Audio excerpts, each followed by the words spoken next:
Was einem ja eigentlich fast normal vorkommt, ist heute, wenn man angstfrei sprechen kann. Ne? Also wenn man, egal was man für eine Meinung hat, die eigentlich äußern kann und darüber reden kann. Das war zu DDR-Zeiten nicht immer möglich. Ne? Und dort hat man dann eben halt doch schon mal über die Schulter geguckt, wir hörten jetzt noch zu oder so. Und das war eine deutlich spürbare Angst, ne? Also nicht frei reden zu können. Was auch klar war, man konnte nicht frei reisen, ja, also nicht überall hin auf der Welt. Und das waren so Sachen, wo man gesagt hat, das wäre doch schön, wenn das anders wäre. Ne? Also wenn wir keine Angst mehr haben müssen, weil wir irgendwas sagen wollen und wenn wir einfach hinfahren können und wiederkommen können, wohin wir wollen und wann wir wollen. Das waren die Dinge, die mir eigentlich vorschwebten. Was für mich überhaupt gar keine Rolle gespielt hat zu der Zeit und auch später nicht, war Konsum. Also ich habe nichts am Leben vermisst. Ne? Also klar, der Fernseher war schwarz-weiß und das Bügeleisen war nicht so toll wie das von der Tante im Westen, aber ich habe da in der Beziehung nichts vermisst. Man hat zu essen bekommen, man hat Zeitung und Klopapier gehabt und das war alles okay. Ne? Es war nicht so toll vielleicht wie drüben im Westen und es war nicht immer alles überall verfügbar und es gab keine Bananen, sondern nur irgendwelche Orangen, aber das habe ich nicht wirklich am Leben vermisst. Das war nichts Schlimmes. Schlimmer war die Angst, die man beim Reden haben musste und dass man vielleicht eben halt diese Reisefreiheit nicht besaß. Und das war das, was wir verändern wollten. Also,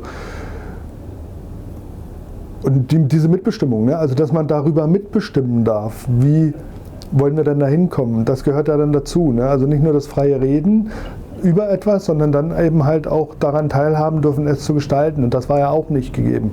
Also diese Dinge das war das, was ich verändern wollte. Und welche Möglichkeiten hatten Sie? Sie erwähnten ja gerade, einfach frei reden ging nicht, protestieren, demonstrieren war verboten. Ja, und also welche Wege wählten Sie, um dann doch Ihre Ziele irgendwie umzusetzen? Naja, Sie haben ja keine Möglichkeiten. Ne? Sie können sich auf die Straße stellen und können frei reden. Das machen Sie einmal oder zweimal, dann sind Sie weg.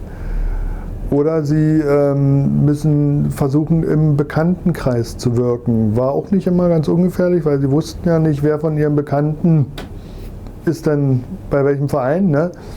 Aber das war so im Grunde die einzige Möglichkeit, die Sie hatten. Sie hätten noch in die Kirche gehen können. Das war ein Raum, wo man hätte innerhalb der Kirche wirken können. Aber ansonsten, es war nicht möglich, Vereine zu bilden für Demokratie oder irgendwie sonst, sondern Sie konnten in einen Angelverein gehen, ja, oder in einen Taubenzüchterverein oder so. Aber das war es dann auch schon.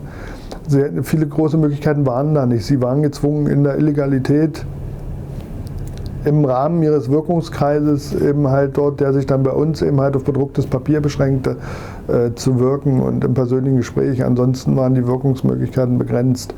Das ging ja allen in der DDR so. Man konnte sich nicht vernetzen, weil Vernetzung bedeutete Kommunikation mit Leuten, die man nicht kannte. Ne?